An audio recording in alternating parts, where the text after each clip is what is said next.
Hello, everybody, and welcome to another installment of Talk More Talk, a solo Beatles video cast. I am one of your four co-hosts, Tom Hunyadi, and hopefully you know me from my other show, Two Legs, a Paul McCartney podcast. On tonight's show, we are celebrating the 30th anniversary of the release of Live in Japan, George Harrison, the 1992 double. There you go. Ken's got it as well. I should have pulled out my vinyl, my original vinyl. That's the 90. This is the 92 release because when it came in the I think at the Best of Dark Horse, it was kind of like in the single CD case. But nonetheless, tonight joining me as always is my three Beatle buddies that I get to do this wonderful show with, or hopefully it's a wonderful show. Hopefully you think it's a wonderful show. It's wonderful. Not trying to toot our own horn here, but first, let me introduce to you, as we all know her, as the queen of now everything. It's no longer Beatles media or red lipstick or backgrounds. It is literally the queen of everything. And you may know her from her books, one being Songs We Were Singing. There you go. If you haven't seen the cover yet, if you're new, this is the book. You can go to Amazon. You can buy it there. Or if you're going to be at the fest for Beatles Fan here next weekend, maybe she'll have a couple copies. You can get it right here. But that's one of her books right there. And she's also known for a co-editor of the book Fandom and the Beatles that she did with our good buddy Ken Womack, who's working on this new two-part series on Mel Evans that we're all just jonesing to get our hands on. And Kit, you interviewed him, and Ken, you've interviewed him about the set. I'm sure he's going to be talking about that as well at the Fest for Beatles Fans next week, and I know we're all looking forward to that. Joining me as well is the wonderful YouTuber, the man who's been doing this for many years now and has a wonderful following, and he does videos ranging from rants to vinyl finds to comedy to reviews, and it's just a wonderful channel. And Beatles stuff. And Beatles stuff. That's right. That's right. And he is a mean Mr. Mayo, aka Joe Mayo. Joe, it's always good to see you. How are you, my friend? Hi, Tom. Thank you very much. Hello, my two other co-hosts. Yes, absolutely. And definitely last but not least, he is the DJ extraordinaire. He's been DJing for what, 40 years now? Is it officially 40 now, Ken? It's past. We just passed it not too long ago, right? Yeah, it's about 40 and a half years. 40 years. He's been doing his show Every Little Thing, which again, that's exactly what it is. He plays every little thing from Beatles to solo Beatles to Beatle Kids. It could be anything related to the Beatles, and it's such a wonderful show, and you'll learn a lot of stuff from if you listen to that show, as well as this other wonderful podcast, Things We Said Today with Alan Kozin and Darren DeVivo. Sorry. He's been doing that for 10 years now too. So yeah, wow. Exactly. Yeah. A lot of anniversaries. And his new YouTube channel, which is doing extraordinary things, some wonderful interviews on there. And again, a wealth of knowledge on there. You will learn a lot when you watch these videos. And that's Ken Michaels Radio YouTube channel. And he is Ken Michaels. Hello, Ken. Hey, Tom. Hey, Joe. Hey, Kit. I think you'll all agree with me. My last video was one of my best. Yes. I would have to say. Yeah, I would say that was one of my favorites. It was a good one. Before we turn it over to Ken for the news, I just want to take a couple minutes here and talk about a few things. And I've been doing this podcasting stuff since 2016. Joe's been doing this for 10 years. Kit, you've been doing it for a while and meeting people at the fest. And Ken, you've been 40 years, and the great thing about doing these and the live streams and the videos is the people that you meet, and we meet a lot of good ones. Shitty thing about this is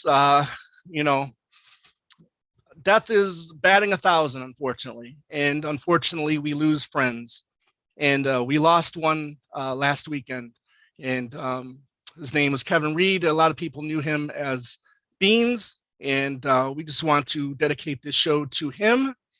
And today was not a good day. We'll talk a little bit more about her in the news, and dedicate this to Olivia as well. So Ken, take it away. Okay, so a lot of things that have happened in the last couple of weeks. Some of it may seem old at this point because there's a lot of news.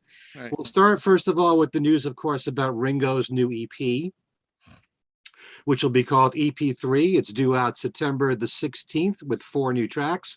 The first song that was released now on YouTube is called World Go Round, and it was written by the songwriting team of Steve Lukather and Joe Williams. Steve, of course, has been in Ringo's all-star band for quite a while and also has appeared on a number of his solo releases, co-writing several songs. And both Steve and Joe are members, of course, of the band Toto. Other songs that the pair wrote for Ringo include Let's Change the World from Ringo's last EP, Change the World, and the song Not Enough Love in the World, which we all know Joe's version of because he sings it so magnificently on our show. And that was from Ringo's first EP, Zoom In.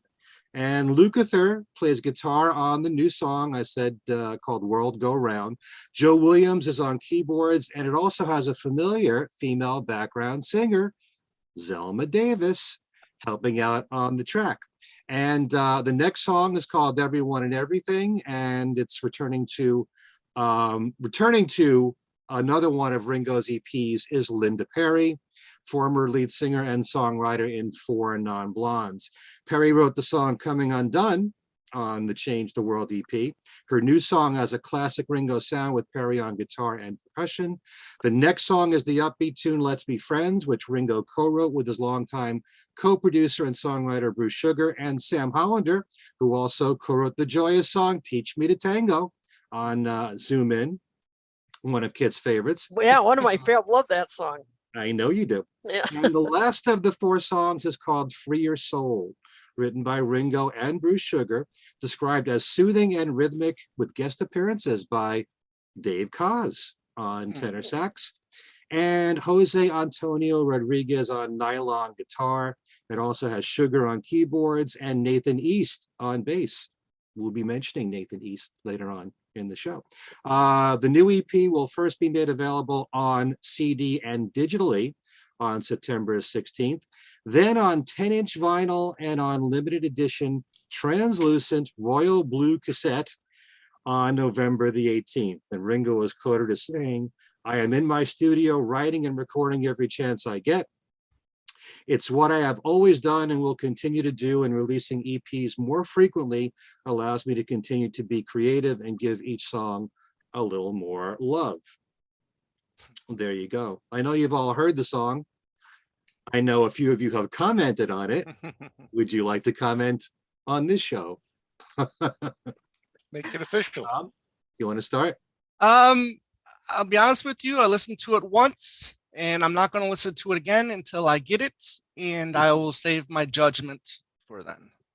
Very good answer. Very good. Yeah, I too have only listened to it once. And right now, with the caveat that I may change my mind, because as I said, I've only listened to it once. So far I would say okay. I certainly didn't dislike it. It just didn't really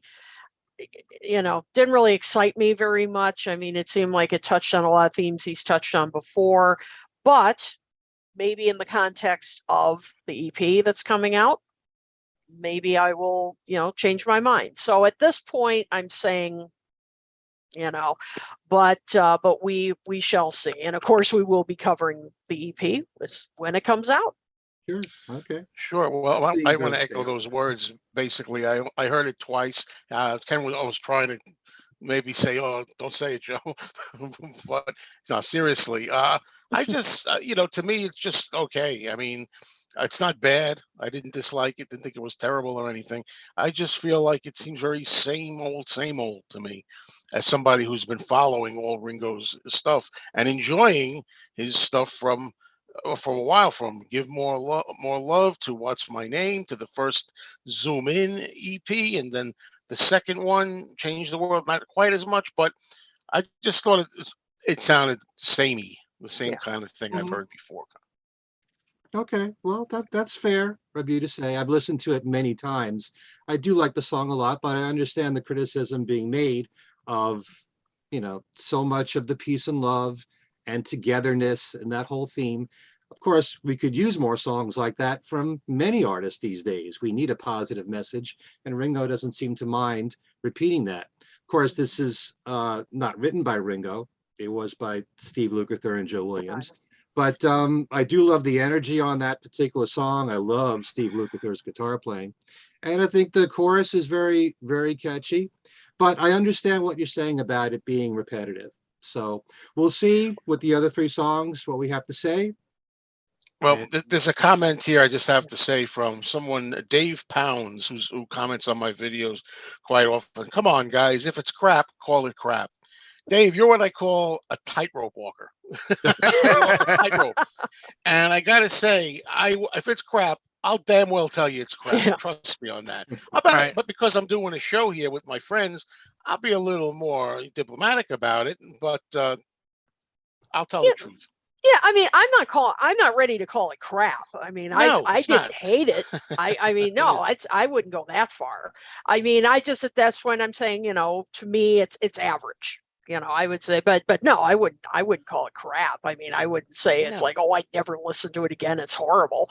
Mhm. But I'm just, it just, as I said, it just is a little samey, as Joe said to me. But, I want to wait, as Tom said, until we hear the whole EP and let's see how it sounds in comparison to the rest of the songs, and we'll see what happens. Yeah, there are times when I'm not saying that I like the song just to please anybody or to please Ringo. I just really say how I honestly feel. Mhm. And the tough thing about music for me is that your feelings can change over time. And even with something as recent as Let's Change the World, which I wasn't that impressed with the first time I heard it, now I love the song. So it's tough to judge something. I'm not in favor of judging quickly or after just one or two listens. It takes a while before a song can, settle in with you. Right. Before you can really judge the song well. But I understand what you're all saying about the similarities of what Ringo's been doing. And another thing too to build on that, Ken, is if we don't like it, that doesn't mean we have to. Why do we? Will it give us more street cred if we say it's crap? I mean, No. if is that what you want from us? I mean, if that's what you want from us, then I'm sorry, it's not going to happen. If we're going to dislike something, we're going to tell you we don't like it, but we're not going to be totally negative about it. We'll say why we don't, Right. or why, and what, the positive aspects of it, and then why we don't like it. We Right. like to analyze, we like Right. to discuss. Right. That's true. Well, these three will. I may tell you it's crap. Fair enough. All Fair right. enough. But Yeah, it hasn't balance. happened yet. It hasn't happened yet. Right. Yeah, that's right. Okay. Oh boy. Well, let's move on here. While it hasn't been officially announced, it is rumored, and everybody's been saying it, Hmm. that two major box sets will be coming out in October. One for the Beatles Revolver, the other, finally, as we've been hearing, for John and Yoko and Elephant's Memories sometime in New York City. Not much we can say about it because we don't know what the contents will be. I mean, I think we all feel that it's really going to happen. But anybody want to comment on this? I mean, I could always talk about what I hope would be Right. on both box sets, but we don't really know. Right. I'm Anyone want to say anything? thinking, Sounds like terrible news. Right. Looking forward. There you I go. hope it's true. I hope it's true. Yeah. Yeah, I mean, if I'm hoping that the sometime in New York City is going to follow suit with the last three box sets, so we can enjoy it just as much as we. Well, that's debatable. How much you're going to enjoy this one compared to the others, but but yeah, I mean, this deserves to come out just as much as the other ones deserve to come out. It's history. It's John Lennon, and I can't wait to see what kind of mixes we're gonna get on that. The Revolver one. We've known for a little while. Giles Martin has said that that and Revolver or Rubber Soul would be in the works soon and coming out. So if it's both in October, well, I mean, I guess we're gonna have to, divvy up a good chunk of change in October. Actually, from what I Loan remember, me some money, Tom. Giles was talking about the struggles of working on something like Revolver because of it Right. being in 4-track and a lot of instruments right. being on the same track, and how do you separate them? But Right. with today's technology, Yeah. who knows what Peter Jackson's come up with? Well, that's the funny thing is Yeah. because maybe we'll see a special thank you in the liner notes, to Peter Jackson. I just think that no matter what, you'll probably get a CD of alternate tracks, hopefully more than that. You'll probably get a mono CD. I just don't know what more they can put into it, but we'll see. Mhm. And sometime in New York City is really interesting because the possibilities there. You could have the one-to-one Yeah. there are 2 concerts. Right. Who knows what they'll do there? There are the rehearsals for the one-to-one concert. Mhm. You've got something like the John Sinclair rally. Maybe you can put something in from there. Right. TV appearances from that time. There's a lot you can add to a box set for sometime in New York City. And There's a potential for a lot of good extras for that one. Yeah. And I dare say in a lot of people's minds, that could be necessary to help sell it. Yeah. I personally, I mean, I enjoy the album myself. I recognize it's not one of John's greatest, but it might do some good to kind of beef it up with some enticing extras. Right. And Yeah. I was just thinking something like the Mike Douglas show, Oh yeah. where John and Yoko co-hosted for a full week. That came out on video cassette Mhm. a long time Yeah. ago now, and hasn't been available for quite a while. Be nice to put that into something like this. Maybe just the performances. I don't know, but Mhm. Yeah, I think they will need to beef it up with some extras, but it will. And I've talked about this on some other shows that they also are going to. I fully expect in the book. I'm sure there will be a lavish book that will come with this. Right. That there will be essays that will put the Yes. songs into Yes. context. I mean, Right. there has to be, right. because so many of the songs. I mean, there'll be probably generations will say, who's John Sinclair? I mean, they're going to have to do that. And of course, the most controversial song on the record, they're going to have to talk about that. But that's fine because they can put if well written, they can put the songs in context. They can talk about where John and Yoko were at that time, where they were living, the people they were hanging with, historical context. So I fully expect that. I think there will be, and that will enhance, I think, the enjoyment of the record if they do that. I do hope there are a lot of one-to-one concert extras. I would love that. I would love that. Tom, you. Just a quick question: would that song be more powerful if Yoko sang it rather than John? More despised, probably. I mean, I don't mean Okay. by me. I mean Right. generally. I Yeah. would even garner more. Maybe the disdain. point be taken more if a woman sang that song rather than a man. I wonder. Interesting Well, thought.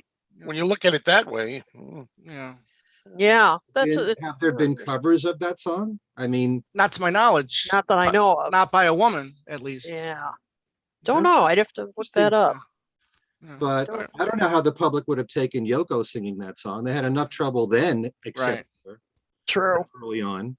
And it's only in recent years when Yoko's actually gotten respect for her work and for her music. Obviously, there were some people who were more savvy to Yoko early on and were getting what John was seeing in her, but there are plenty of people in this world that just weren't. Right.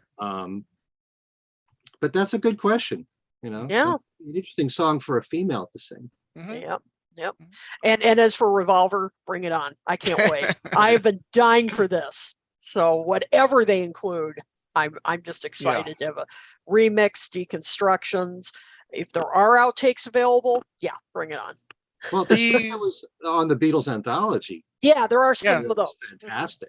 Yeah, absolutely. Paperback Writer and Rain has to be on there, I would hope. As Yeah. well. Probably will be the way that the other box sets have been put together. All right. We finally have a release date for Julian Lennon's new album, Jude, due out September the 9th. Meantime, new videos have been made for Julian's new songs, Lucky Ones and Save Me, which you can watch and listen to on YouTube. Some new books coming out, The Songs the Beatles Gave Away by Colin Hall. This book was inspired by a 2009 BBC Radio 2 documentary that Colin worked on with and for Bob Harris and his wife, Trudy Myerscough Harris.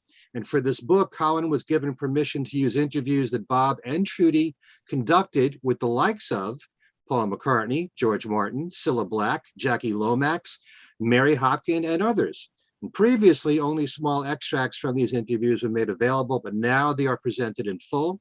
And since making this documentary in 2009, Colin was able to speak with artists who weren't in the original special to add to the book. Those include Billy J. Kramer, Peter Asher, Megan Davies of the Applejacks, and John Clay of the Black Dyke Mills Brass Band. This will be published by Great Northern Books, and it's 528 pages. Wow. And that's coming out a little more than a week, August the 19th. Okay, Bruce Spizer's latest, Rubber Soul to Revolver, is now available for pre-order, which you can do on his website, which is beatle.net. His book is officially coming out October the 10th. Another new book is called Abbey Road, the authorized biography of the world's most famous recording studio, written by best-selling author and music journalist David Hepworth. Amazon describes this as the story of Abbey Road as never been told before, featuring interviews with artists, producers, sound engineers, transcripts, photographs, and much more. It's described as how the first purpose-built recording studio would become a phenomenon. The first edition is due out October 6th from Bantam Press.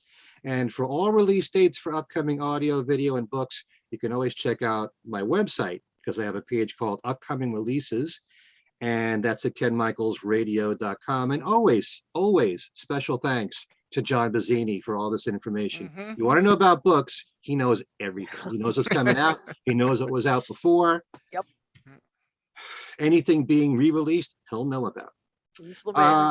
Yeah, speaking of books, congratulations to Beatles author Jerry Hammack, whose series of books, the Beatles Recording Reference Manuals, volumes 1 through 5, have all been added to the permanent collection of the Rock and Roll Hall of Fame Library and Archives. Nice going there, Jerry. Amazing honor. Yes. Yeah. I've interviewed him a number of times. The information in his book is just indispensable. Mark Lewison gave an interview for the podcast show Word in Your Ear. Who's that?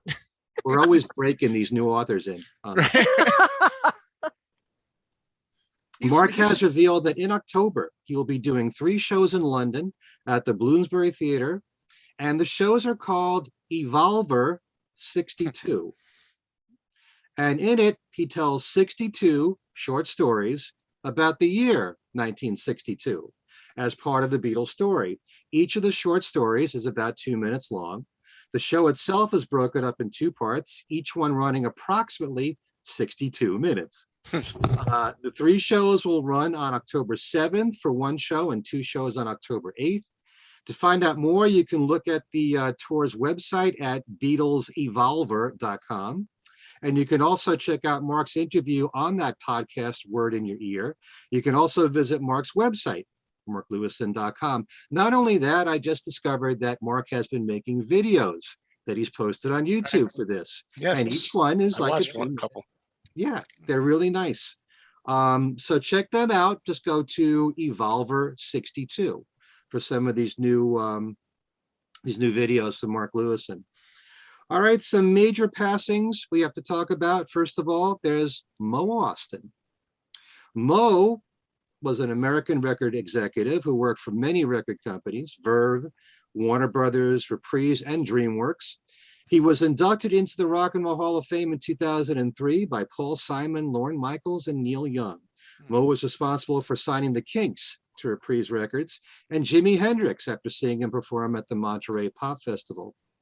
Other impressive acts he signed were Neil Young, Paul Simon, Joni Mitchell, Fleetwood Mac, Randy Newman, The Grateful Dead, REM, Madonna, Tom Petty, Talking Heads, and the Red Hot Chili Peppers. Moe must have formed some friendship with George Harrison, whose Dark Horse Records was distributed by Warner Brothers, as George wrote a song that was a tribute to Moe, which over the years has been bootlegged. It was first issued on a 4 LP set back in the days of vinyl.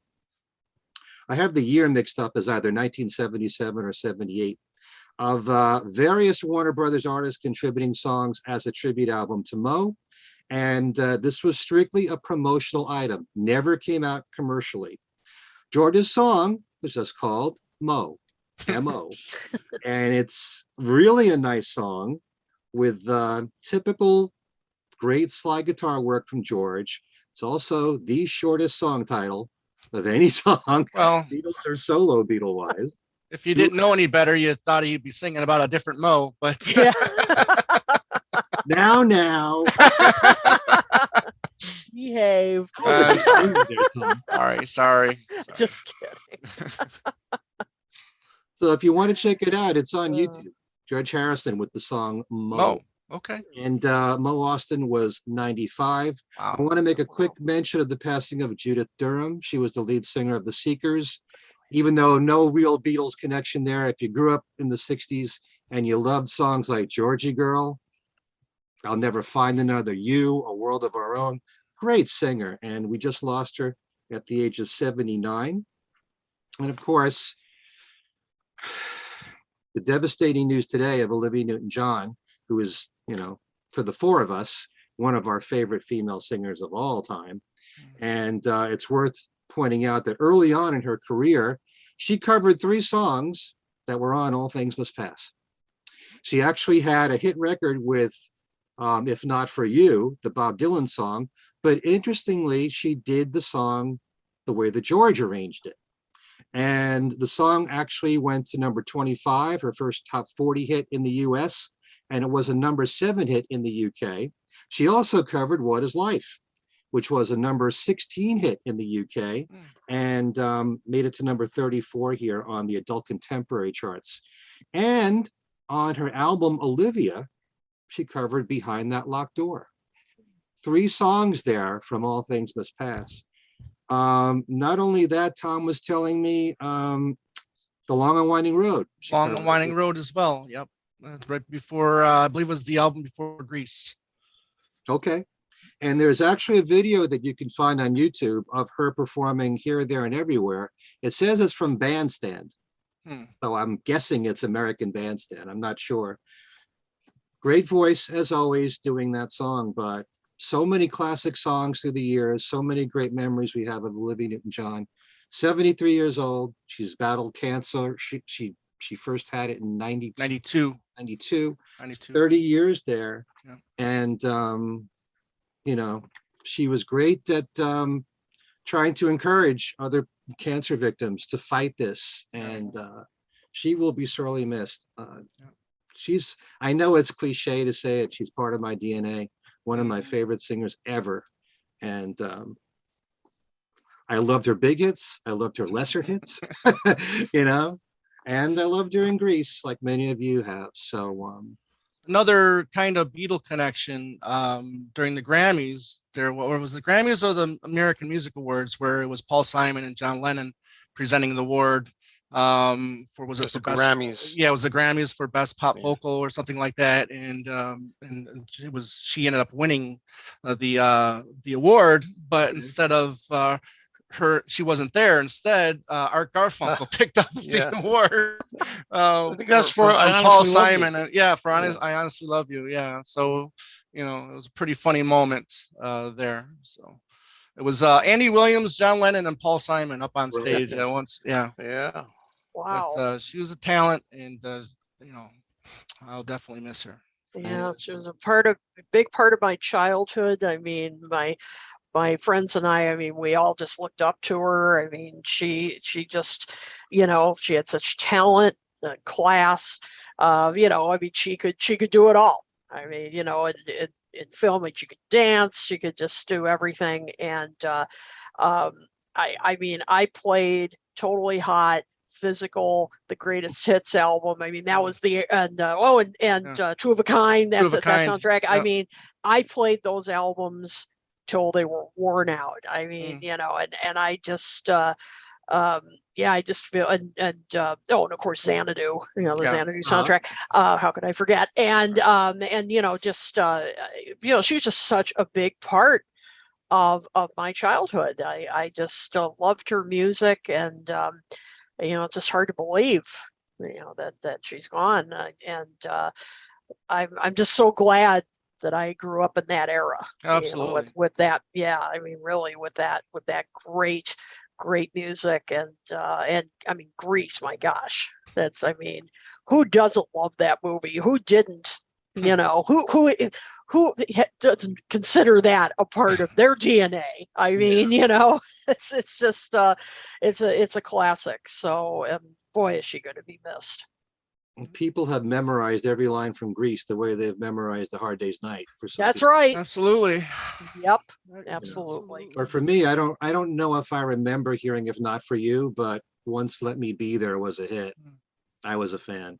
I loved her voice from that moment on, and especially her 70s stuff and her later stuff too. Hey, look, Okay. Physical was #1 for 10 weeks. Yeah, that was a huge hit.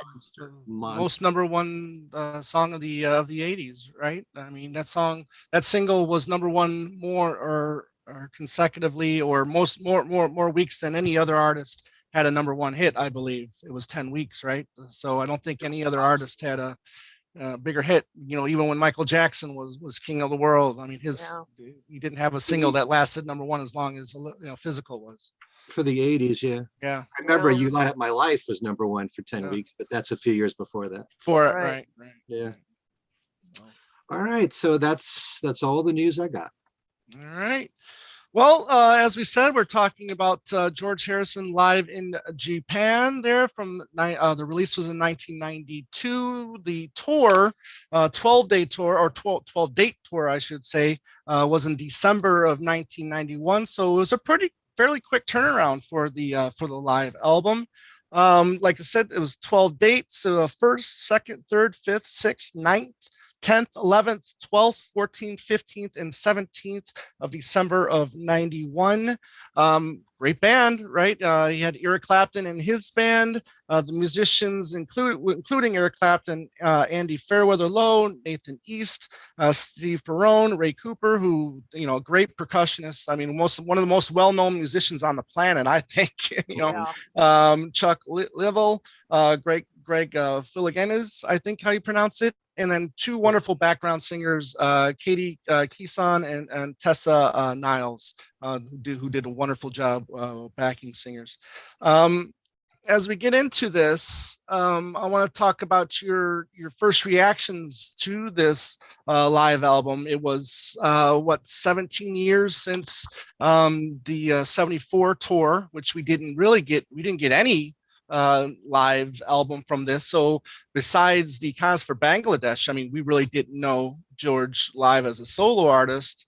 And well, we did get him at the Princess Trust concert. I think that was in '87. Yeah. But this was like a full-blown, I shouldn't say full-blown tour, but a tour nonetheless. And it kind of took me a surprise because, you know, unlike some of you, I wasn't really reading Beatle Fan or getting any of the news like that. So it was a really surprise to me when I saw its release, and I was like, "Oh, this is great," because it's just, George, Cloud 9, Traveling Wilburys, Best of Dark Horse, the Volume 3, and then this, and I mean, it was just a great time to be a George Harrison fan. So I'd love to get your guys' initial reaction to this, and we'll start with Joe. Well, I remember going to a store. I'm going to mention Titus Oaks, which is not around anymore. And I mention it because it's been coming up in conversations with people from my area. And that's the last visit I remember there. Going to buy the new George Harrison live CD. By that time, I was really into CDs, and they had really taken over for the time. So I got my first copy on the CD, and I think it's funny, first of all, that I couldn't find it again because just like Gone Troppo, which I've often talked about, the cover of Gone Troppo had been really hard to see George on it, you know. And I remember the cover, which you've shown, it's a black cover, Right. and Yeah. you would never be able to see an image of George's face unless you were looking for it. Right. And they have an outline of him and everything. But so that's the first thing. Anyway, as far as the material when I first heard it, I was just thrilled the idea that we had a George Harrison live album. Also because I'd never seen him alive, and I was hoping that this was just him dipping his toe in the water Right. to get more familiar and comfortable, and that he would do a full-blown tour, of the U.S. and everywhere else, you know. But listening to the album itself, I like the set list very much. Then this is the kind of thing, like, if I was going to see George, I'd like him to do, for the first time that ever seeing him, that is, I didn't see him, unlike Ken, I didn't see him at the 74 tour. This is exactly the kind of set list I would have liked. I would have liked a lot of Beatles and some, popular solo songs. Whereas we talk about this with Paul McCartney. Now we're so spoiled, it's the opposite. Right. I wish we had a chance to get spoiled by George. I wish it was to the point where I was saying, "Come on, can't you do Simply Shady?" Yeah. I'm tired of hearing Taxman all the time. Can't you do something else? Can you do like Unconsciousness Rules or something? Right. I don't want to hear uh, Old Brown Shoe again. But uh, I it's funny because I appreciated it, but I didn't think it was a very strong album. To tell you the truth, I still don't think it's very strong, but we'll talk about that later. I did give it another listen because it had been a very long time. Long time. There we go. There we go. Since I last played it. And I was almost going to rely just on my memory of it. But I said, let me give it another listen. But at first, I was happy to have it, very grateful to have it, liked the choice of songs, and that George was out there again. But I thought it was kind of, I don't know, just kind of there in a way. It was kind of there, and it didn't chart in the UK at all, No. which is a shock to me. Yeah. And what is it? Number 126. Yep, you're in the on States. Billboard in the US. Wow, out of 200. That's Yeah. I would have thought it would do better, but I don't recall there being a lot of promotion for it. I don't remember that either. Much Remember any? the same thing Yeah. with Gone Troppo. Hmm. But that's, but Cloud9 was a different story, thankfully, and the Wilburys. And that's my first encounter with live in Japan. Okay. Kits, we'll go with you next. Yep. I don't remember where I bought it, but I do remember being excited about it because, hey, new release from George Harrison, great, and the fact that it was a live album was exciting because we hadn't had that before, and that Eric Clapton was playing backup on it. I mean, gets even better.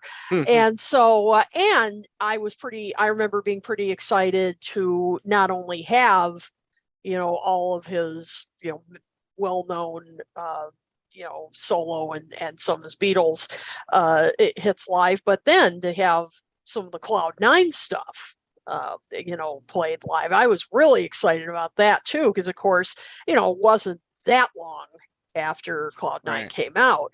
And so finally a chance to hear what that stuff would sound like live. And so I remember being, pretty excited when I heard about it coming out. And so, yeah, my initial reaction was, I mean, I did enjoy it, but, and as Joseph will talk about this a bit more in just a few minutes. But I thought it sounded a little stiffer than what I expected. Like maybe it was the recording, and certainly, and I know this is because of the audience and the Japanese culture. I mean, they're more restrained, and they're not going to get up and scream. I mean, it's they're a much more reserved audience. So in between, you just heard I mean, they were enjoying it, but I mean, it was just polite applause in between, and you didn't hear like any or very little crowd interaction within the song. And so it sounded, the energy wasn't as much as I was expecting. Let me put it that way. So I remembered thinking, oh, I thought this was going to be a little more energetic than it is. A little sterile. That's a word. Yes, sterile. I would use. Yes, I think that absolutely. That's a good way to put it. So I do remember feeling a little disappointed there, but on the other hand, I just thought, hey, at least we have a live album. Is now we can hear some live versions of so many of these great songs, and bonus Cheer Down. I mean, we get that live. And of course, now I'm so glad we have that, because we now know what maybe a tour would have sounded like if he had done it. So, glad we have it. But initially, as I said, it was an exciting release, but amazing that it wasn't promoted more. Before Ken, before we get to your John Harris interview, and what gave us a great story as to why maybe it wasn't as energetic as we would have liked, which you conducted a great interview there, Ken. But let's get your first impressions on the album when you first got it. Also, tell the story if people didn't hear your interview, where you actually did have the opportunity to go see this show, but not to bring up a sour subject, but well, our friend Charles Rosenay, apart from doing annual trips to England, Beatle trips to England, set up a whole trip for, I think it was probably 10 days to 2 weeks to Japan while this tour was going on, and he had tickets to 3 of the concerts in, I think it was the first 10 rows. Wow. And only because of the fact that I do remember hearing at the time, right or wrong, that this was going to be a warm-up, for a world tour. That's why I didn't go. I thought he was going to come to the United States. Had he come here, definitely I would have went. And now I could kick myself, But wow, that's a toughie. How could we have known? No. And Charles put together a fantastic package. And even if all you did was see one show, that would have been a thrill. But 3 shows. Anyone that went on that trip got to see George and Eric and this terrific band 3 times. So I'm always reminded of that whenever I listen to any of the music from Live in Japan. But I got to tell you, in many ways, with the exception of Wings Over America, I'm not a big live album person. I don't listen to live albums nearly as much as studio albums. I don't know why that is. Sometimes part of the thrill is that, seeing the artist visually is so much more exciting than just listening to a live performance, even though the Beatles are great live performers. But on the one hand, I was thrilled that we had any live album from George Harrison. We didn't get one from the 74 tour for various reasons, and maybe that'll be corrected. But just the fact that we had any documentation, any recordings of any of these songs live from George was great. The Cloud 9 stuff, he went deeper into his Beatles material. I was really surprised that half of the show was Beatles songs. Especially coming from him. Although, you never know with George. 1 minute he's talking about the light that has lighted the world, and I'm grateful to anyone that see that I've changed and all that. And he's not Beatle George. He's not looking back at the past. And then he does when we was fab, so he's hearkening back to the past there and, having fun with it. Or in Ding Dong Ding Dong when he's got, Sergeant Pepper uniform on there. But, on the one hand, I was a little bit disappointed that there was too much Beatles, but then at the same time saying, this is cool. We got Taxman on here, a live version of Taxman. We got Old Brown Shoe, I did think Piggies was a very odd choice of all the songs that he wrote with the Beatles. But, and then I had the same kind of impression as many of you did, that the recordings themselves weren't as exciting as I felt they should have been. And when I did this interview with John Harris, who mixed the album and worked on it with George himself, he explained why that was. And this interview, which I did just a few months ago, I think is just very revealing about the whole process of working with George. And so you want me to talk about that now? Yeah, go ahead, because, being very surprising how George just wanted a more low-key tempo, audience reaction. Very shocking. Don't blame John Harris. That's right. What I got. Yes, that's the main thing. Right. And by the way, when this is over, I will put a link to the interview in the description. If you're listening to this, the podcast version of this, it will also be in the description there. Yeah. Okay. For those of you that don't know, John Harris has spent most of his career, he's been involved with live broadcasts of concerts, not studio recordings from artists. He's mainly involved with live shows. And he got to work with George really because he worked on Eric Clapton's 24 Nights. So he was, and he is, a huge Beatle fan. Right. He looked at this as being the biggest honor working with George here. And he actually spent some time. He was there for most of the concerts. He told me that about 7 or 8 of them were recorded. He went back to Friar Park after the tour ended with George. He spent a few days there going through all the digital tapes that they had of the concerts, picking the best performances. And then he went to a recording studio called The Mill, which was actually bought by Jimmy Page. Right. George's instructions, really, he was more concerned about capturing the performance, getting all the musicians, making sure that you heard them all, that it was the proper blend. And John Harris wanted more of an ambience of a live show with the excitement of the crowd. And George didn't want that. He wanted it to sound more like an intimate performance, like it's in a small club. And that's exactly what it sounds like. So because of that, if you're listening for the first time, you may not feel as excited about it. It may sound more like a sound check to you. And I hate saying that, considering the fact you've got these stellar musicians backing up George Harrison. The performances are really good, but it doesn't sound like an excited recording because you don't have people screaming in the background, and the applause. Some of the applause in between the tracks were actually were put in by John Harris.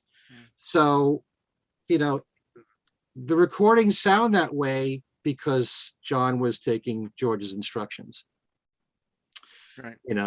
George apparently was very attuned to making sure that every musician was heard. Right. Sometimes when you're listening to the harmonies, you can hear everybody in the harmonies.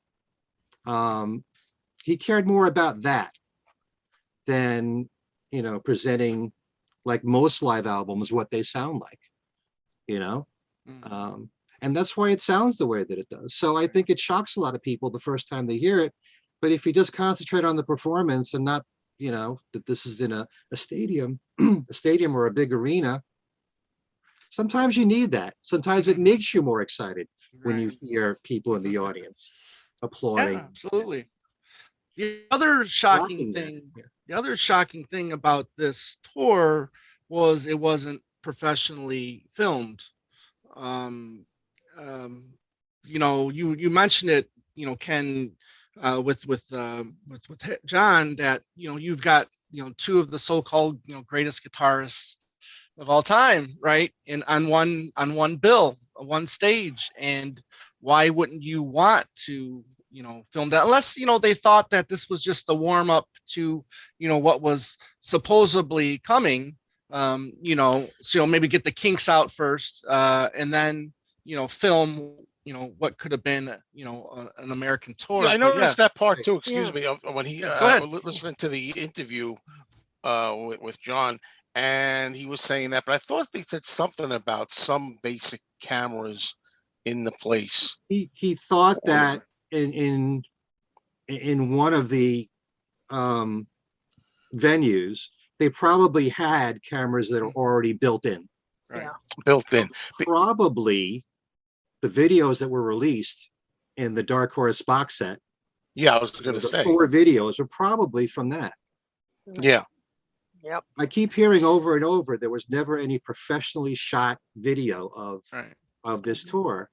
And, it may always be a mystery, unless Olivia answers this, or Danny, or somebody really close to George, what his intentions were. Did he really think about doing more after this?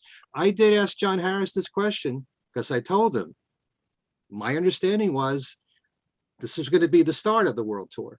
And Right. he said he never heard that. Right.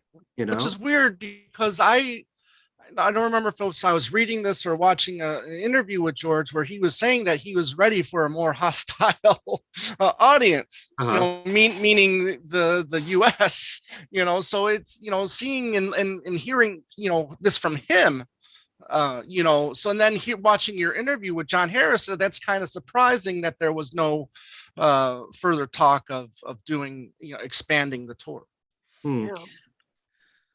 Well, I hear different stories. Right. But I'm only going to tell you what John said here. Yeah. But yeah, it's difficult to know. I did ask John, what was his general mood? Did he really enjoy doing this? Mhm. And he said in the very beginning he really did. Maybe towards the end he didn't enjoy it as much.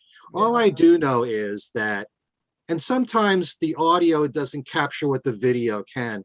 Sometimes you might think that the performance isn't as good from George vocally or something. And then I'm watching these videos. I'm watching Taxman. Oh, he's having a Watching ball. Jim. That. And he sounds fantastic. Yeah. And he looks happy. He really does look happy in at least the 4 videos that came with that box set. So it's hard to know. Yeah. I watched those 4 videos before the show, and also some interview footage over the period with George, and he was saying something to the effect of he actually, I was kind of surprised, likes playing live or whatever, maybe under the right circumstances or something. Right. He was enjoying it a little bit. I don't know if it wore off as the time went on. This might have been during the press conference in Japan, if I'm not mistaken, with the footage, And when I watched those songs, I actually wound up watching Taxman last. I think they put it on last. George, to me, in other songs that he's doing, and I forget what they all are. I had the list. Devil's Radio on camera. I'm talking about. Devil's Radio, Cheer Down, Cloud 9, and Taxman. The other 3 songs, he seems to be really concentrating, serious, and really concentrating on, especially on Cheer Down, trying to get the slide guitar down right and everything. But when he does Taxman, boy, he really is into it and smiling, and I love when he gets like that, which he did, as we know, when he was playing with Carl Perkins. Yeah. And that's when he really just like a little kid again, having a great time, and that it kind of inspired him to get back out there again. And I think Olivia said that was one of the happiest, if not the happiest, that he that she'd seen him that night or something. I think it's when he doesn't have the pressure of leading the band. I think that's when you see him more or less enjoying himself. I mean, to me, he looked like he was enjoying himself for the Bob Dylan tribute. It looked like, Right. again with the Carl Perkins, and then some of this where he doesn't have the pressure of, he doesn't have to play every solo, right? He doesn't Right. have to play every rhythm section. He's Yeah, got two other guitar players, so I think the pressure of that was off a little bit during that. So again, Ken, you'd mentioned his voice, on, I think it's Taxman, he sounded really good. I think some parts he does sound good. I think some other stuff maybe a little iffy. But Yeah. again, I agree. hopefully this would have been, a warm up to, to more of a expansion of the tour. My kind of take is like this too is, little things like Eric adds a pretty good guitar solo in I Want to Tell You, which was a nice addition to that. It was While My Guitar Gently Weeps with Clapton. Oh. It's sometimes a hit or miss, Mhm. On this It's one. like, yeah. It's not terrible. I think it's better than his performance on the Concert for Bangladesh. And obviously I don't think it would top the I think he did a great job on the Concert for George as well.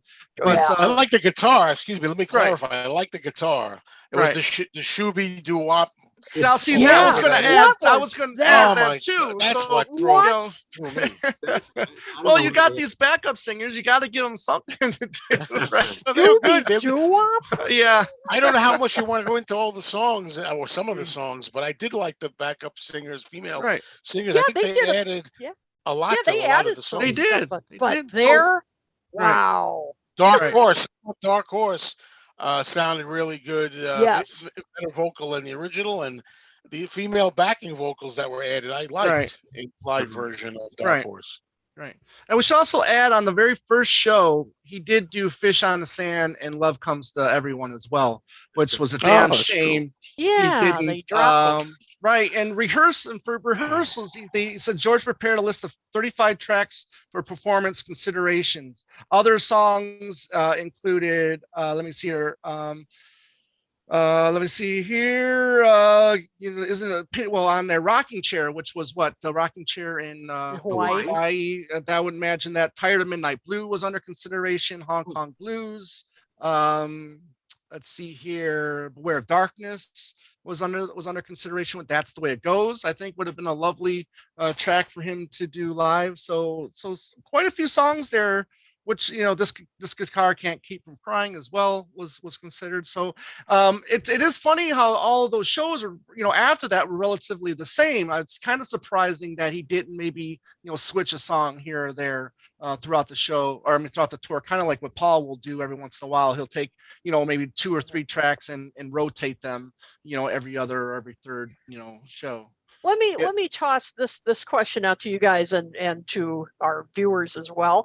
What did you think of I Want to Tell You as the kickoff song? I loved it. I want to say something because I'm notorious for saying it's not a personal favorite of mine, that song. Right. But I love it as an opening number. I thought it really worked well. That's my feeling on it. And that's when you really hear the crowd is right at the beginning. Yeah. Yeah. I wonder if that was added in because there's a part I made it the notes. I like when the crowd reacts Right. to the lead solo. Mm-hmm. Plays You the lead hear solo, that when we hear Clapton playing guitar, you hear the audience kind of comes get alive. in there, right? I wonder if Right. that was put in, like Ken was saying, Mhm. enhanced later or not. I don't know. Right. Hey, if I get to interview John a second time, I'll make sure I bring the question. Yeah. But it's interesting what you said there, Tom, because just having those other song titles for consideration made you realize that George put some thought into this. Right. Yeah. Right. Yeah. And not only that, but it reminds me in the 74 tour, the first show he did, which was in Vancouver, he actually performed Who Can See It. Mm. Wow. That's the only time he ever did the song live. He never did it the rest of the tour. So just like that in Japan, Right. Fish on the Sand, which he did the first 2 shows actually. And Okay. Love Comes to Everyone was the first Mm. show. Okay. But yeah, I guess he's testing it out, seeing Testing the waters. which songs work really well. Right. I love Who Can See It, but wow, that's got to Yeah. be a real challenge live. Yeah. I heard his voice doing that, and I thought he sounded great. Yeah. And that's a very hard song to sing. Another cool thing too was the addition of the extra chorus for or verse for piggies Yeah. on here as Yeah. well. You know, everywhere there's lots of piggies playing piggy pranks. You can see them on their trotters at their piggy banks, paying piggy thanks to the pig brother. So yeah, the added verse there was and it's funny too because you wouldn't think that well, I mean, he's the writer of the song, you know, but it's just funny because you know these people, you know, their memories go after a while, right? And it's just hilarious that he would remember this extra verse, you know, and then to put it in there, you know. But And he on was that notorious note, for that what though. what about Taxman? Because Yeah. I mean, I want to get Yeah. that in because go my ahead. favorite track is Taxman. Okay. I love the arrangement, a different kind of, you know, faster version of it, and there are different lyrics in there as well, Right. right? And I don't know Taxman all of as them. well. Yeah. Yeah. Yeah. You know, I don't know if he just made them up for for this, or he always had them. I don't know Well, if you have a pet, I'll tax your cat, Cat, your right. head, tax your hat, Yeah, he had some fun. It was Right. and other great. things too. but he I can- also updated it because and I Mhm. can't make out everything that he's saying and with the band. Mr. Bush, he says. Yeah, he said something about Bush. They Yeah. say the girls say that. Yeah. He's referring Yeah. to the first President Bush. Yeah, Yes. senior. Of course. Yes. Yeah. Yeah. Going back to Piggies, I just wanted to add, I love when, you know, when the whole band comes in and everything, you really hear the Monty Python-esque kind of qualities. I that really came Right. through Good in that. I point. love Yeah. that. They're Yeah. really eating it up. It sounds like I do. Yeah. Yep. Um, Absolutely. yeah, and this really did leave me wanting more, you know, because without the Eric Clapton stuff in here, you know, 19 songs. I mean, yeah, that's fine, it's good, but it did leave me wanting more. And then plus, you know, the stuff that Eric did do, what Badge, you know, and that's a collaboration between George. You would figure that they would do that, you know, together, and unfortunately, you know, that wasn't to be. Yeah. I must say, Mark Zutkoff in the comments giving us a lot of information, Yeah. Yes. saying the let's see, the lyrics appear in the I Me Mine Mind book. book. So Yeah, that's where I got the probably Piggies go one right back here. a ways. Yeah. Yeah, the Piggies of extra verses in there. Matter of fact, I'm looking at it right now. So Boris Yeltsin is one of the names that he Mhm. sings in Taxman, along with Mr. Bush, or the Right. girl. That's what the female backup singers. Yeah. Kit, did you have any any other tracks that you really that you dug on this on the set? Absolutely. I loved this version of Dark Horse. In fact, our buddy Andy is watching right now, and he mentioned this earlier. Hello, Sandy Nichols. Oh, jeez. Thank you for It's an joining us, inside Sandy. joke. Inside joke. It's an inside joke. It's an inside joke. Inside joke. You guys carry on. I love you. You guys carry on. Andy pointed out that yeah, and I completely agree. I love this version of Dark Horse. This got an enthusiastic audience reaction too at the very beginning. That really you know, they really recognized that. And you know, he's a really good voice there. And you know, and another a place where the backup singers, I thought you know, forget While My Guitar Gently Weeps. Most of the time, the backup singers did a really nice job. I thought. Love the version of Cloud 9 on this. I thought that it It's really nice. cooked on this. Love the guitar interplay. You know, I think George and Eric were you know, doing some nice guitar work with the both of them. Wish the horns were a little higher in the mix, but other than that, you know, I just Of course think you do. which of course I do. Joe, Synth you know, horns. Joe and me, Right. we're Yeah. all about the horns, you know, Right. and I Yes. wish it were a little higher. But other than that, I think it's even. I love it. I think it's even better than the Right. studio version. I just think it really comes alive here. And let's see what else here. Love the addition of Rollover Beethoven. I thought that was a fun way to end it. You know, fun hearing George, of course, go back to his roots. Right. And some really hot piano playing on that too. I don't know if that was Chuck.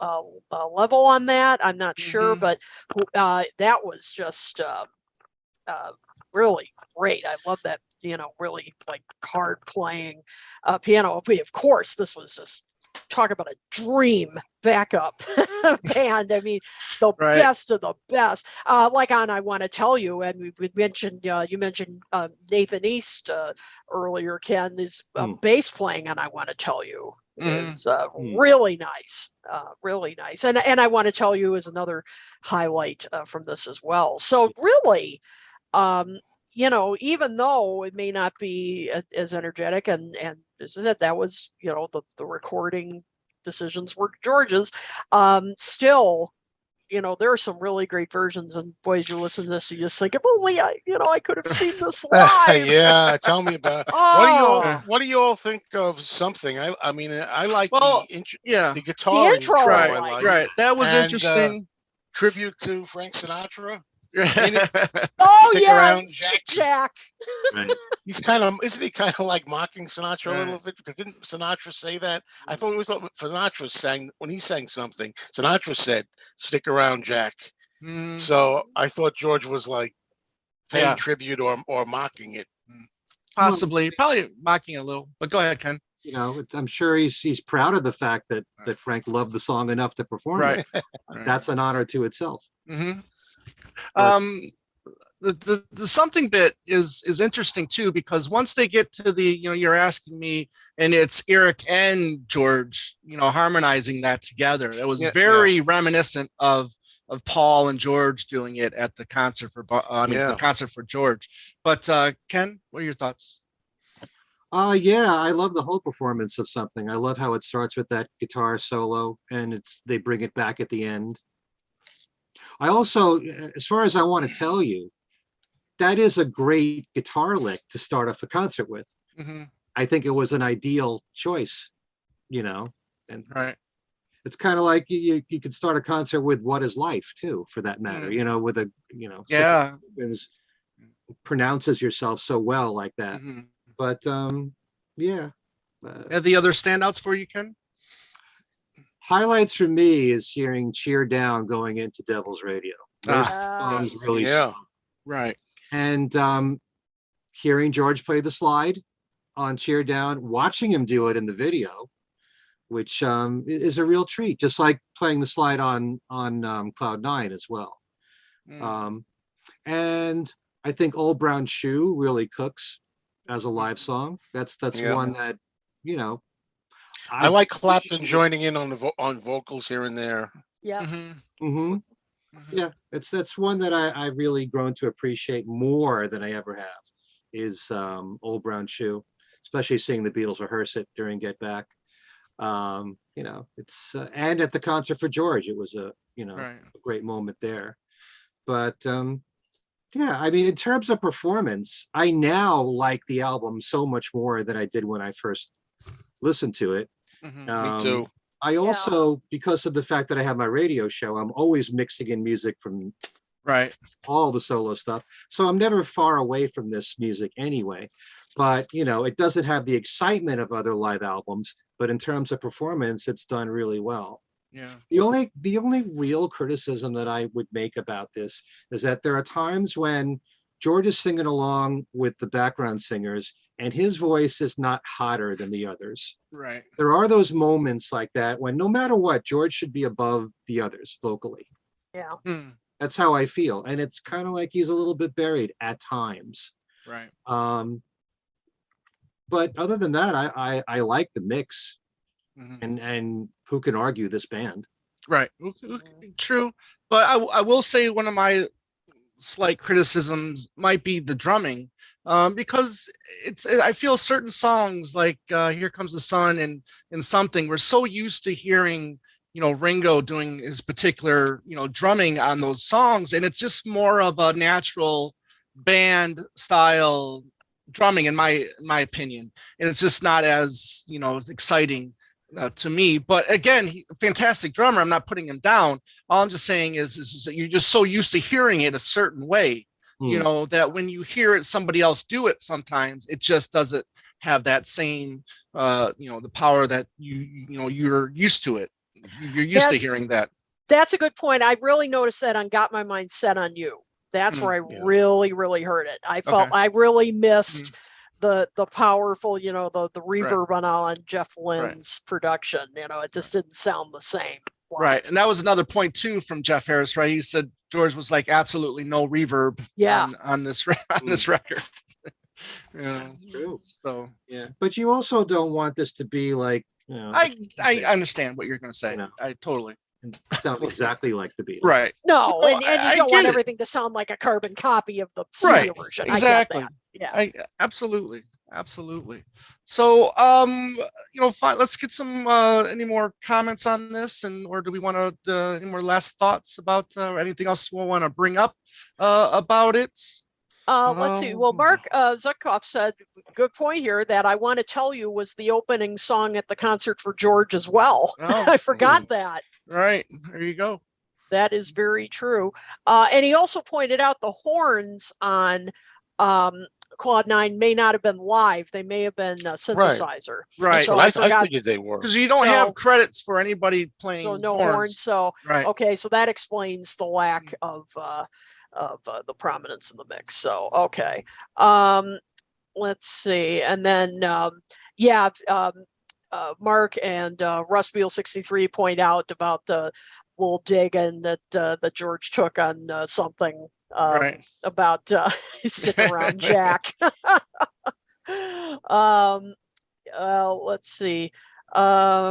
There's one other thing too, real quick, was the album produced by Spike and Nelson Wilbury, which if my research is correct, it's the same person, George Harrison. So it's I just thought that was kind of comical as well.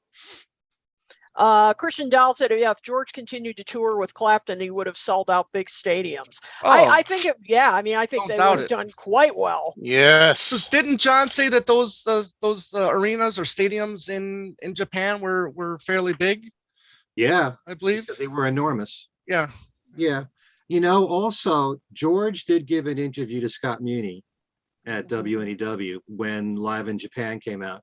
And Scott asked him, what are the chances of your playing in America? Mm-hmm. And he said, I'd only do it if I had a new album to promote. So maybe that's why at the time he didn't have a new album. Maybe that's why he didn't continue. I don't know. Could be any number of reasons. Well, I also wonder if him doing this tour in Japan were due to his financial woes too, with the Handmade Films situation. Yes, a commenter pointed that out. Let me see if I can find it. Yeah, somebody pointed that out. Okay. Can't find it now, but yes, somebody did mention that. Our friend Susan, hello Susan Gagne, said smart to start out with a Beatles song to kick off. Yes, that's probably true because of course everybody is familiar with the Beatles, obviously. So how about mentioning that? I mean, I don't think it was a great version, but that George did all those years ago. Mm-hmm. Which is like acknowledging John. Yeah, I thought that was a good version. I mean, not like dramatically different than the original, of course, but I like the fact that the second disc or the second half of the show, if you want to call it, was a little bit more solo heavy, and then the first half was maybe a little bit more Beatle heavy. Even though you had solo and Beatle stuff on both sides, it just seemed like there was more Beatles on the first, and then more solo on the second. Oh, I like the fact that they did Isn't It a Pity? Right. Yes. Right. Very good choice. Such a great song. Mike Nari said, John Harris is a legend and such a sweet, nice guy. So, yeah. Certainly, if you watch the interview, he's so low key. Yeah. He's so laid back. The story he told about him taking the guitar off and trying to play Day Tripper and then asking George if I'm doing it right. George seemed to get right into it, no problem. Right.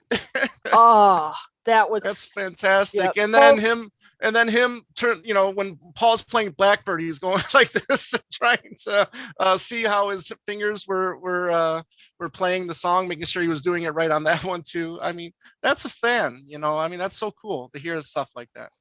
Well, that really was a Chansey taking the guitar down like that. And Yeah. George didn't seem to mind at all, right? No, apparently, and there was this one room where George had loads of guitars. I think he said 25 guitars on the wall. Mhm. And John picked the one that he used in Let It Be, Mm, the Telecaster, Redwood Telecaster. okay. He started to play, and George wasn't in the room yet. I think he was Right, trying he to wasn't. Right. play Day That's Tripper, what I and George mean. walked in. He says, "Is this how it goes?" But he actually took his arms and Right. wrapped them around John. He was from the back of John, and then he's playing the guitar while John is holding it. Yeah, that's even more of a thrill, right? I'm listening to that story and I'm going, and as he's telling it, I'm going, this could go either way. George might, Hmm. I I would don't Like know. like Ringo, to- leave them drums alone. Let's just say I would have liked to have been in his place for Yeah, many that's- reasons. That's a great little tidbit. Those are the kind of little tidbits I like hearing. No, that's, Little yeah, that's anecdotes. the minutia Yeah. that's great to hear. Yeah, as I said, folks, I will put the link to this interview in the description after this is over. You definitely want to watch this interview. It's fascinating. It really is. And just one more comment. Scott O said, I read somewhere It's All Too Much was considered a It's also rehearse. that's also in here as well. Is It's all it? too much as well as Don't Bother Encore. Me. What is As well as- Encore. It's all too Yeah. much. Yeah, as well as Don't Bother Me was under consideration. Wow. Well, That I would have don't been think, interesting. as much as I love that For- song, I don't for think George was someone- ever For fond of someone enough of that said that was a miserable little song, right. Wow. maybe And for Ke- historical reasons. Yeah, and Ken, the one that you mentioned while we were visiting your side neck of the woods, a couple weeks ago, awaiting on you all was also under consideration.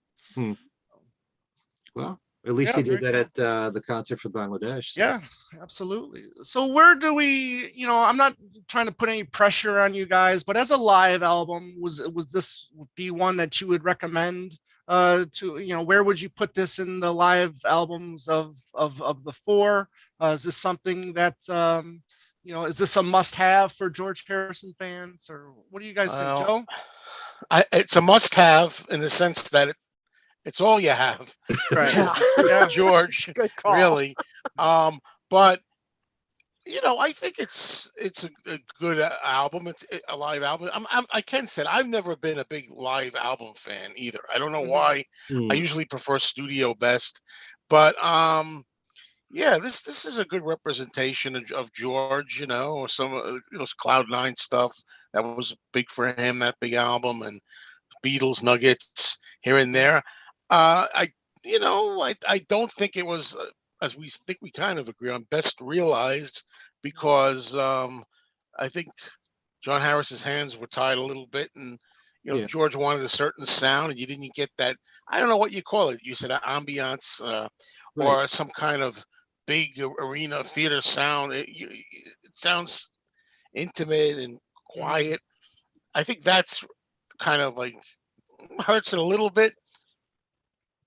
But overall, I like it better now than I did when I first heard it 30 years ago. Can't believe it's 30 years ago. And now we treasure it because at the time we didn't know we were going to Right. lose George Right. so young. And it's really a treasure now to have it. I think it all. Mhm. But yeah, I think it could have been better. Mm. Could have been much worse. I think it's a pretty decent representation. Okay. Very good. Ken, final thoughts? Yeah. May I echo those words, Joe? That sounds it's very- familiar. May I echo Really, those it's- words, Mrs. What's It's this? kind of Forget the what- same thing. This is the only live album, except for the concert for Bangladesh, Bangladesh. Right. that Yeah. you have from Right. Harrison. So it's nice to have any of these songs done live as a release. You got to have something, and as the years have gone on, I appreciate live in Japan more because the performance is really good. I'm still hoping that the Harrison family puts out something from the 74 tour, regardless of what you've heard about George's voice being hoarse and everything. And you may be able to doctor things up a little bit, boost his vocals up, or do something to make those performances sound better. There's any number of things you can do with today's. Peter Jackson will clean up all those dark horse. Peter, you Peter. know, Calling he'll, Peter he'll, Jackson. yeah, he'll improve his vocals. Right. Peter Jackson, we need you for everything. But really, for historical reasons, I say the same thing about John. There's so few live performances of John that you really have to appreciate what you got and look at it as being very precious. Same thing with the one-to-one concerts. They're not, I mean, I like many of the performances of one-to-one. You got to treasure them. You don't have much beyond that. So I think it's absolutely essential to have something like Live in Japan. And I do hope, like I said, the 74 tour, that there's something from that. And that's it. I think it's still a very good live album, although it's not as exciting. It doesn't give you the same excitement of most live albums. Yeah. You know, I still, you know, nothing tops Wings Over America for me from, you know, from the four Beatles, as far as that's concerned.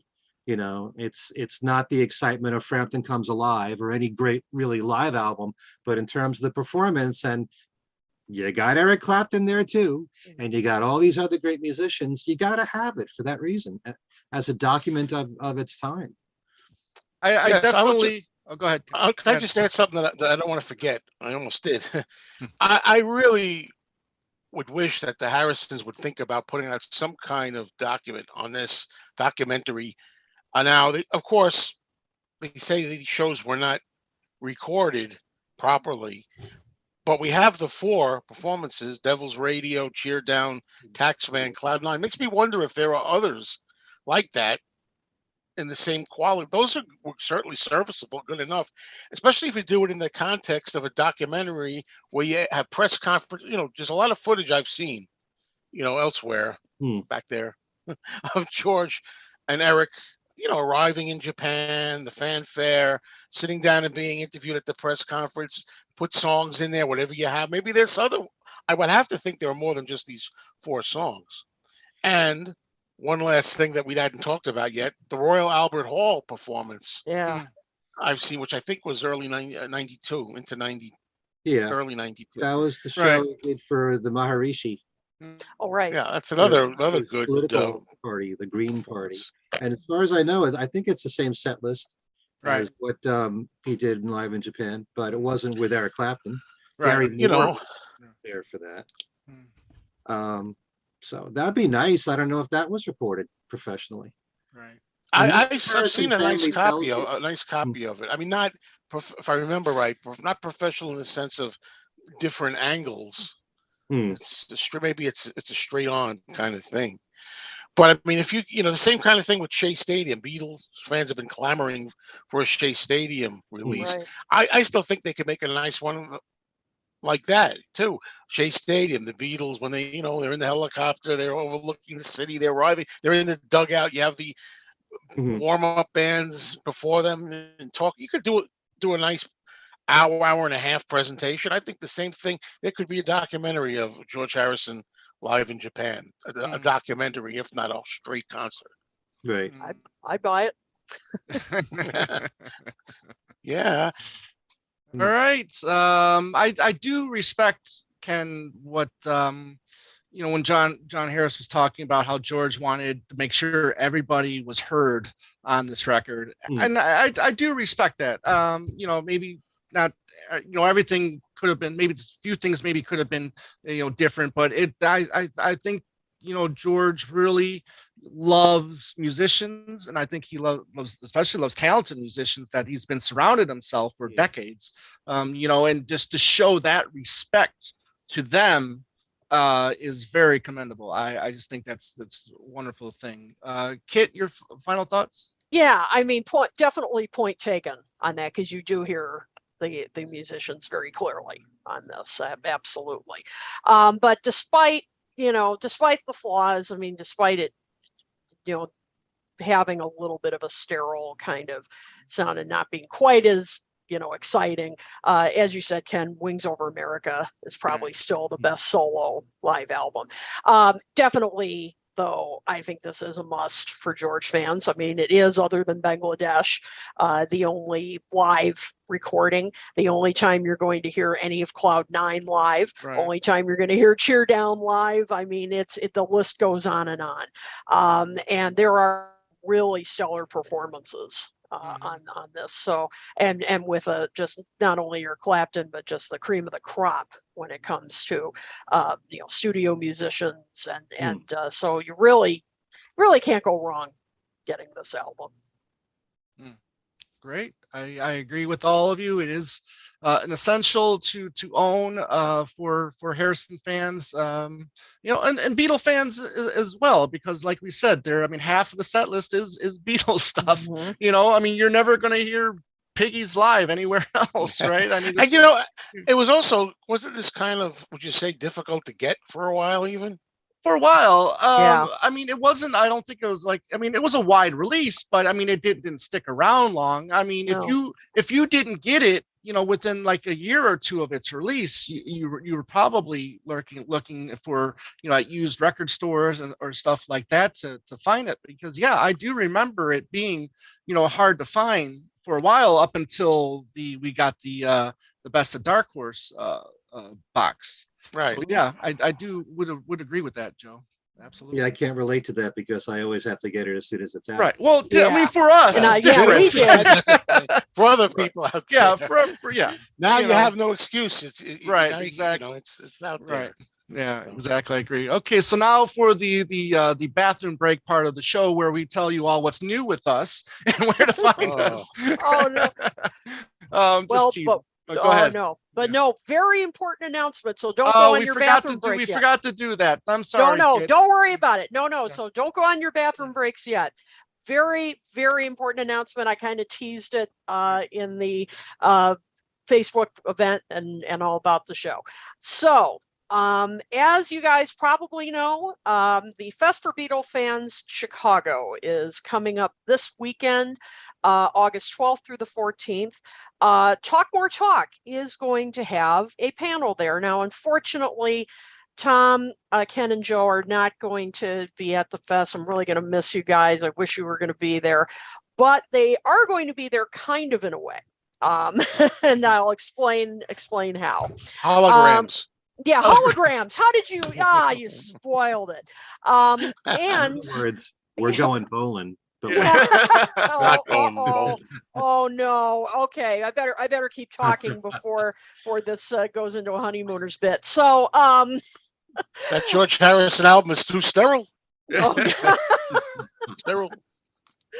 Oh my goodness. So, but you guys, whether you're going to be at the fest this weekend in person or not, can be a part of this panel. Okay. So first of all, we are going to be doing this Saturday the 13th at 2 p.m. Eastern, 1 p.m. Central. If you are going to be at the fest, the Hyatt Regency it's actually in Rosemont, Illinois, we will be in the McCarran Room. This will make sense if you're going to be there. We will be next to the Eric Cash Art Room. Eric Cash's great artwork. Our room is going to be the podcast room. It's going to be next to that. Ken Womack, which we like to call the fifth Beatle of Talk More Talk, is going to be at this fest, and he's going to be co-hosting this with me. We are going to do a fest version of Wrack Our Brains, and we are going to welcome two very special guests, two wonderful authors. They're good friends of all of ours. Piers Hemmingson, who wrote The Beatles in Canada. He is the authority on the Beatles, their records that were released there, the variations, everything there is to know. And Chuck Gunderson, who is the authority on the Beatles tours, their North American tours. He wrote the books. There's a 2-volume book set called Some Fun Tonight. And if you want to know anything about the tours, you ask him. And they are going to be playing with us. And so you guys can either come to the session and be a part of the show. We will be recording it for later broadcast, or if you can't be there, you can send questions to us. All you need to do is email them to us at talkmoresolotalk@gmail.com. Just make sure you put Rack Our Brains questions in the subject heading so we know what they are. Tom is going to compile the questions for me and send them to me in time for the panel. But you have to send them by this Friday, the 12th. Otherwise, I won't be able to get them. So, then we, Tom will sort them for me, and we'll get to as many as we can. We only get an hour, so so we may not be able to get to all of them, and hopefully we'll be able to take a couple from the live audience too. So, so we need to, have you send your questions, and you just might get them on the air. Somebody asked if it's going to be streamed. I don't know. I think there is a virtual streaming option when you go to the Fest website. Yep, I think so. I think it'll be streamed, so it'll be 2:00 Eastern on Saturday. If it isn't, don't worry, we are recording it. So if it won't be streamed, don't worry, you'll be able to, we'll upload it at some point on our channel. So go ahead and send your questions. Remember, not trivia. This is all opinion based. So we're really looking forward to it. And of course, these three gentlemen are sending me questions as well. I will for sure be reading theirs. So that's when I say they are going to be there. So in a way, so I will be reading their questions as well. So it should be a lot of fun. You guys know how Wrack Our Brains works. It'll be a good time. Cool. Excellent. Thank you, Kit, for sharing that. And why don't we let you just keep on talking and tell us about... No, I'll say we'll give you a break. We'll give you a break here, and we'll go to Joe. Joe, what do you got coming up, my friend? I've been trying to think of some while Kit was talking because I don't have anything. This is going to be a very short restroom break if you're going. I recently did a video, another Fab Gab video, where I had Kit was with me on there, one of my guests. It was a Fab Gab show. We talked about the Deco auditions, and while we were at it, talking about the sessions and all the history, we decided to rank the tracks of the Deco auditions from our least favorite to our most favorite, which was a very interesting video. I think it made an interesing show, to tell you the truth. It was a blast. It was so fun. Yeah. So that's over there on my Mean Mr. Mayo channel on YouTube. You just gotta, if you hit the playlists, sometimes you do playlists, you can find all kinds of things like the Fab Gab series all lined up. That's the easiest way to access it. The show was only done 6 or 7 videos ago, or something like that. So you can find it. It's one of the more recent videos. Also, this is not just me. I was on Ken Michaels' radio show. As were the rest of us were we could all use this. We had another, it's like Talk More Talk Light. Or something like that, if you will. Or Talk More Talk Heavy. How's that? Think it's heavier. Heavier. Heavy Heavy Talk metal. More Talk Heavier. Where we were discussing. They're so heavy. What were we discussing? we were doing our should have been singles. Shoulda, woulda, coulda. Solo song from the 70s, the decade of the 70s. That coulda, should have been singles, maybe. In our opinion. And I had a great time doing it. Thanks for having me, Ken. Yep. You all Ken picked Michaels 10 songs each. 10 songs each. We all fought. Ken Michaels Radio on YouTube. Thank you. That was so fun. It's too bad that you three were wrong, but I mean, that was all right. I mean, hey, as I say, you have every right to be wrong. Absolutely. I'm teasing. Ken, why don't we go to you next? Okay, well, as Joe just mentioned, there's that new video with the 4 of us. And I also want to mention that a while back, the 4 of us did another show with the exact same idea. It's actually show number 48. We went back to the 60s and we all picked songs that we thought should have been singles. And by the way, this is in the US only because it's different in every country. Right. Gets confusing trying to keep track of what were singles, in every European country, for example. But we kept it strictly the US from 1964 through 1970 through the Beatles chart run, songs that you thought should have been singles that could have been hits. We're not necessarily asking for your favorites. you can have favorite songs that would not have worked well as singles. You know, I know that Tom wanted "You Know My Name" to be an A-side, Yes. but I don't think that would have been a big hit. But these were all songs that if you knew AM radio, if you listened back then, or in this case, the newer show, the 70s, what might have worked as a single? Or as I like to say, where did the Beatles miss the boat? You know, as far as Right. certain songs that really could have been hits and they weren't released as singles at all. And there were some solo Beatle albums where there were no singles or only one single. And you're saying, how is that possible? Anyway, so that's my latest show. That's at Ken Michaels Radio. Please subscribe to that. I'm almost at 1,000 subscribers now, folks. Please help me get to 1,000. And then there's my other podcast show, Things We Said Today. We just did an interview with Madeline Baccaro. I know Joe also interviewed her on his channel, and she is the author of In Your Mind, The Infinite Universe of Yoko Ono, all talking about Yoko's life before John, during John, after John, and it's really riveting interview. She knows her stuff about Yoko. Yes. She And does. I'm going to Very have her impressive. on my channel soon. Mhm.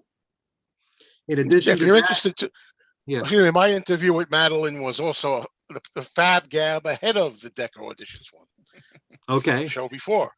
So you should do a Fab Gab with her of, you know, her least favorite songs from, say, approximately Infinite Universe. Right. There you go. you know, Figure that out. Rank those That's songs. that's an idea, That's that would be an interesting idea. or maybe the first album. Ooh. You might be the first person to do that on the internet. Yeah. Yep. There you go.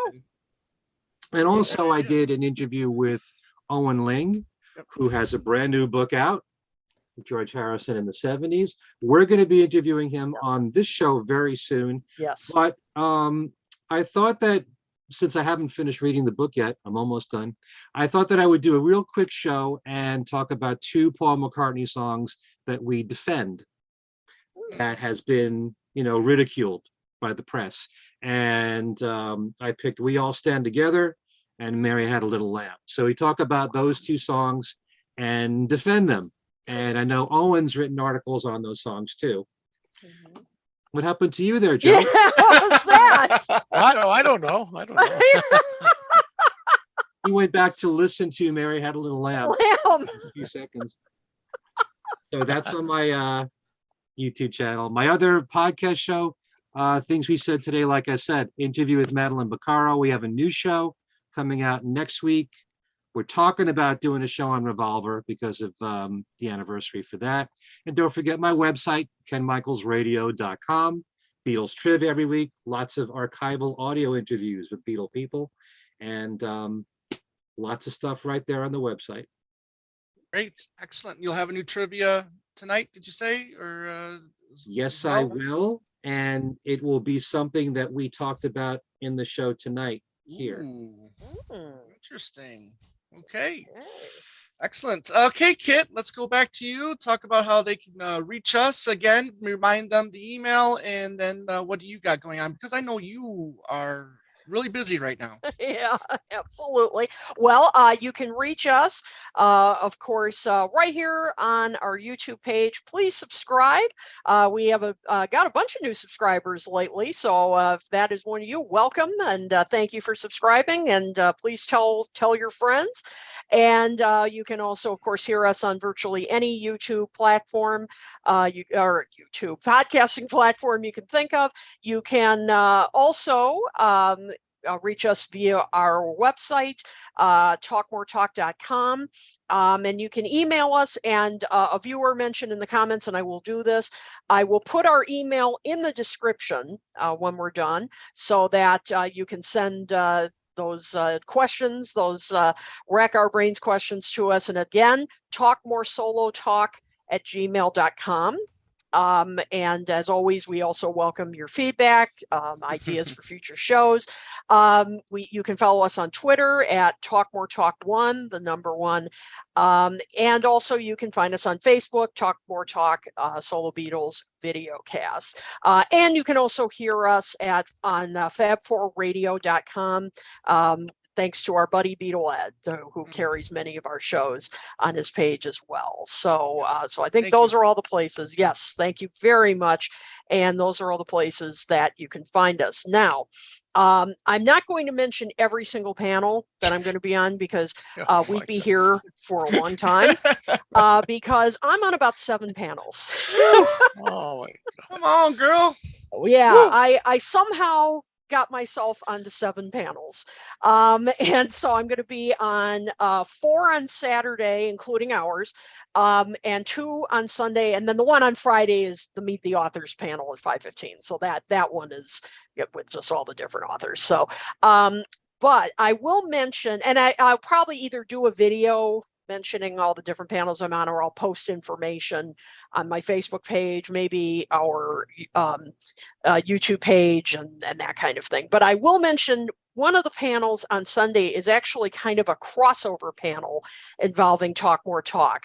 It's going to be with Talk More Talk, Ed Chen from When They Was Fab, and Andy Nichols from Two Legs. We're going to be doing a sort of triple crossover, I guess you could say.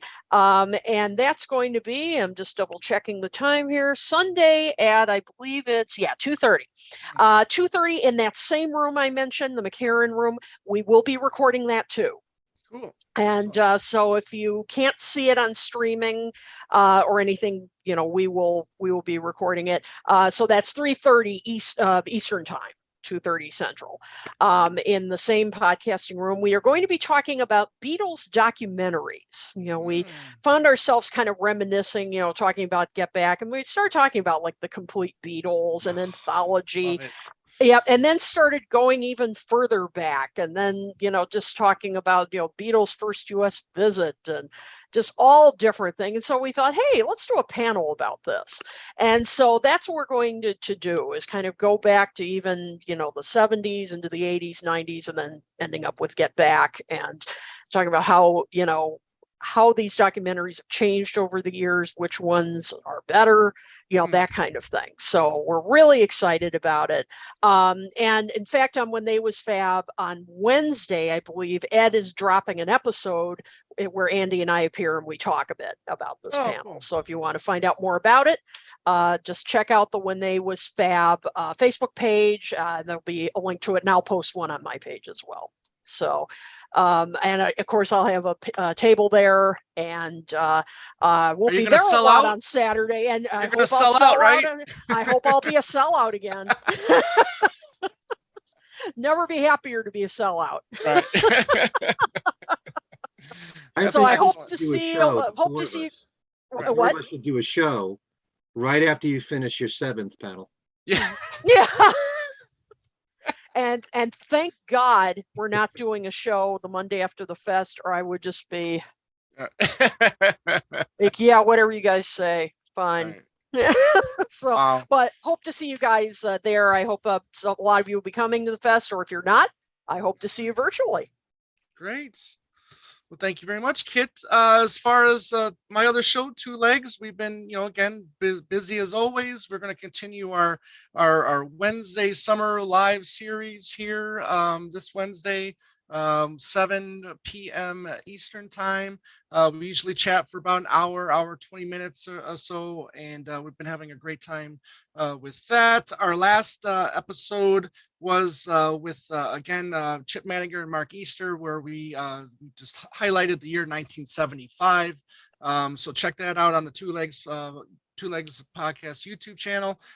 This coming Saturday was a really fun episode to record, and it's with Andy's dad, John Nichols, which we talk about first generation, him experiencing the Beatles, and then right into the solo Beatles. And we talked a lot about the criticism of Ram and his experience and his thoughts as those early solo albums were coming out. So it was really cool to get the fan perspective and matching it with the critics perspective.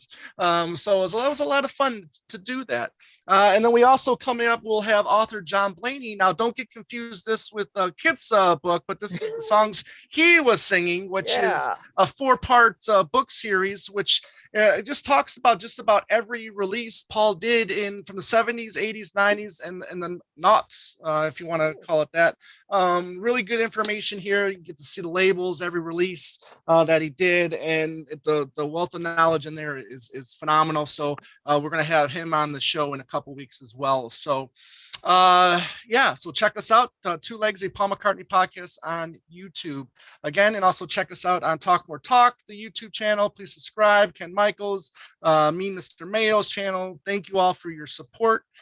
We've having a blast getting to meet a lot of you and have conversations with you about all of our topics that we do on our show. So again, we want to thank you very much. We'll end this, and for Kits, Ken, Joe, I just want to say thank you, Beans, for your support and your friendship, and thank you, Olivia, for your wonderful music. And you both will